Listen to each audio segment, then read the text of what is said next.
My mother begged me to come home for Thanksgiving.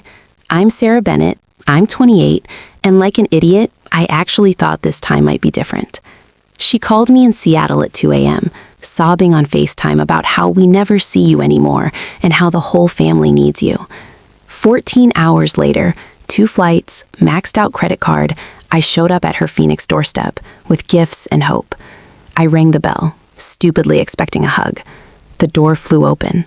No hello, no how was your flight, just my mother staring at my suitcase and saying, "Perfect, you'll babysit while we go to Vegas. We leave in an hour." My brother Tyler stepped out, duffel bag over his shoulder, smirking. "Try not to let the kids destroy the place, Sarah." They all laughed, my parents, my brother, his girlfriend, while I stood there, exhausted, broke, used. I didn't yell, I didn't cry. Something inside me just clicked off like a switch. I smiled, set my suitcase down, looked my mother in the eye, and said one sentence. The laughing stopped. The color drained from their faces. My mother whispered, "No, you wouldn't." By the time I was done, their Vegas trip was canceled, their house was on the line, and I was finally free. This is how one sentence destroyed my family's perfect holiday and saved my life. You need to understand what they've been doing to me. My mother didn't just miss me. 2 weeks before that call, she'd sent screenshots of Vegas hotels, hinting she couldn't afford it unless I helped, just this once. Just this once was how every favor started. Dad's back surgery, $8,000 wired. Tyler's max credit cards, $6,500 holiday. Water heater broke, mortgage late, $2,200 sent. Mom posted brunch photos the next week. I live in a 400 square foot studio in Seattle. I meal prep. I take the bus in the rain. And I was paying for their DoorDash, Netflix, emergencies in a house I didn't live in anymore. But this time, before I booked my flight, I did something different. I saved every receipt, every Zelle, every "will pay you back." I also found something in my credit report, a mortgage with my name on it that I never signed. 3 years ago, they'd added me as co-borrower for a better rate. I'd been covering shortfalls ever since. While Mom cried about missing me, I stared at my bank app realizing they only treated me like family when bills were due. I almost said no, but then I thought, if they'll fly me across the country to use me, I'll show them what happens when I stop playing along. I booked the flight, but I also booked a financial advisor, downloaded 3 years of statements, and had a legal document drafted. When I stood in that doorway and Mom announced my babysitting schedule, I wasn't the same people-pleasing daughter. I was done. I followed them into the kitchen. Their Vegas itinerary sat on the counter. Resort photos, pool cabanas, nightclub reservations. Mom tapped it.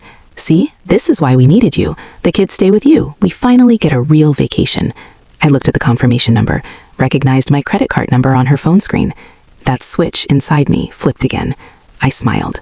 "Before you leave, we need to talk about money." Tyler groaned. "Sarah, seriously? Right now?" Dad muttered something about timing. Mom gave me that wounded look. "Honey, we've been so stressed. Can we not start a fight?" I didn't raise my voice. I just opened my laptop on the counter. "Last March," I began, "you called because the mortgage was 2 months behind. I wired $1,200.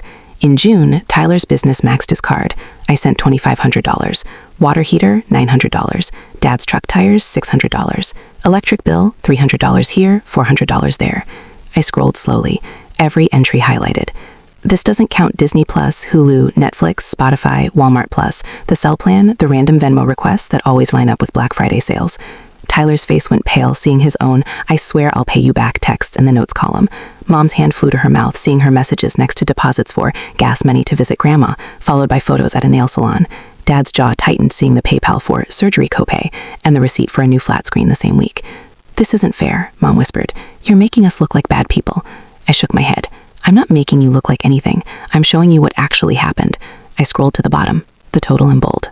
"In the last 3 years," I said quietly, "I've sent this house $73,000. Dad's silence. Tyler blinked hard. Dad stared at the wall. Mom kept whispering, "No, that can't be right." I pulled out printed pages, slid them onto the counter next to their Vegas itinerary. "This is a simple agreement, not a lawsuit, not court. Just acknowledgement that you owe me this money and will start paying it back, even $50 a month, 100, whatever." I had it drafted legally. All it says is this. I tapped the $73,000. Was not a gift. Dad finally snapped. "We're family. You don't put family in debt. What, you're going to sue your own parents? I met his eyes. Family doesn't hide a mortgage in their daughter's name and call when payments are late. Family doesn't spend her money on vacations, then tell everyone she abandoned them. Mom flinched like I'd slapped her. Tyler grabbed the pages. This is insane. None of us can pay this. I leaned back. I know, I'm not expecting you to, not all at once. But I'm done living in a world where you pretend you're victims and I'm some selfish career girl. If you ever tell a neighbor or cousin I left you with nothing, I'll show them these numbers. Every transfer, every bill, every time you chose Starbucks over electricity because you knew I'd bail you out. Mom shook her head. You wouldn't. You wouldn't humiliate your own family. I shrugged. I won't, as long as you stop lying. Then I clicked to another tab, their Vegas reservation. The logo filled the screen with their names, dates, and the last 4 digits of my card. About that trip, I said, voice still calm. You might want to sit down. Dad frowned. What are you talking about? I pointed to the status line. Cancelled. 3 days ago, I called the resort and airline. Since bookings were on my card, I had every right. The package is refunded. Flight credits are moved. I closed the laptop halfway. So when I said I wasn't babysitting, there is no vacation. Not without me. Not without my money. Not ever again on my dime. Dad lurched up. You had no right, those are our tickets. Bought with my card, my account, my money. The right was all mine. I clicked to the next window. An email from the bank. Gary Bennett and Sarah Bennett, co-borrowers. Dad went pale. Mom whispered, Sarah, please, not this. We said it was just paperwork. You said it was a formality, that it wouldn't affect me. But I've been covering shortfalls for years. Every missed payment hit my credit too. I clicked play on a video. My financial advisor appeared. Hi, Sarah. Is now still a good time? I turned the laptop so they could see. Perfect. You remember my situation? Dad hissed. Who is this? This is the person who explained what being a co-borrower means and what my options are now that I'm done. The advisor introduced herself, then explained calmly. As co-borrower, my credit was tied to this house. I had the right to request removal from the loan. The lender would require the remaining borrowers to qualify a loan or refinance. In some cases, if they couldn't qualify, the property might need to be sold. Mom shook her head. You can't do that. We can't afford to move. We can't afford a higher payment. The advisor's voice stayed gently. That's between you and the lender, ma'am. Sarah is not obligated to keep her name on a loan she's not benefiting from, especially when she's making up the difference. I thanked her and ended the call, heart pounding. Dad rounded on me. You're going to make your own parents homeless over numbers on a screen. I looked him in the eye. No. I'm going to stop letting you gamble with my future while acting like I owe you my entire life. If you can afford Vegas when you think I'll babysit, you can afford to figure out your own house. I pulled out a folded letter. This is formal notice I'm stopping all automatic payments. The bank will contact you directly. I'm also closing the joint checking account Mom convinced me to open, just in case. Mom choked. But that's where grocery money comes from, where we pay utilities. I took a breath. The same way every other adult does, with your own income, your own budget, your own consequences when you overspend. I opened another tab showing monthly auto drafts, mortgage supplement, power, internet, streaming, groceries, car payment, all with my name next to payer. As of today, I said, cursor hovering over cancel. These stop. You'll get bills in your own names. If they're late, that's between you and the companies, not me and my credit score. Tyler's voice cracked. Sarah, you can't pull everything at once. Give us time. I'll get more hours, I swear. You're 32 years old with 2 kids. You should have done that years ago without me as a safety net. I hit cancel on each autopay. Confirmation emails pinged. Mom's breathing got faster. Dad sank into his chair. This is cruel, he muttered. You're punishing us. I shook my head. No, I'm stepping out of a role you wrote. Without asking me. I'm giving you the chance to be honest about what you can afford without hiding behind my bank account. I stood, legs shaky but steady. If you decide to tell anyone I abandoned you, remember, I have every receipt, every bill, every transfer. I'm done being the villain in the story you tell to feel better. I picked up my suitcase. You wanted a vacation? Maybe this is it. A vacation from pretending I'm your built-in solution to every bad decision. Dad jumped up. If you walk out, don't come back. You're not welcome if you're going to hold money over our heads. Mom reached for my arm. Gary, stop. She just needs to calm down. But she didn't stand between us. Tyler stared at the floor, silent. I paused at the door. You decided my value was measured in what I pay for. If I'm not welcome without my credit card, I was never really welcome at all. Dad pointed. Get out. Don't come crying to us when Seattle spits you out. I almost laughed. Seattle wasn't eating me alive. This kitchen was. I stepped outside. Nobody followed. Nobody called my name. I ordered an Uber, gave an address my parents didn't know. A downtown Phoenix high-rise, 15 minutes away, but a different world. 6 months earlier, after one too many guilt trips, I'd used my savings to put a down payment on a tiny one-bedroom condo. I told my family I was thinking about moving back someday. I'd already signed the papers. The Uber pulled up, I swiped my key fob, rode the elevator to the 8th floor. The condo smelled like fresh paint. Empty. Mine. I stood by the window looking at city lights. For the first time in years, my phone wasn't buzzing with, "Can you send something?" or "Card got declined." I opened my banking app, canceled everything. Disney Plus, Hulu, Spotify, Apple charges for games the kids downloaded. Canceled. Canceled. Canceled. Each confirmation felt like cutting strings wrapped around my ribs for a decade. I brewed cheap coffee in my barely stocked kitchen and sat cross-legged on the floor. No couch yet. In the quiet, doubts rushed in. What if I'd gone too far? What if they couldn't keep lights on? Then I remembered Mom opening the door like I was a maid, Tyler joking about kids wiping snot on me while they laughed. And underneath the fear, something settled. Peace. They'd feel my absence. Bills would come. Late fees would stack. But tonight, there was no one to save but me. A week later, my friend Emma sent a screenshot. Have you seen this? Dad's Facebook post. Some kids forget who raised them the second they get a fancy job.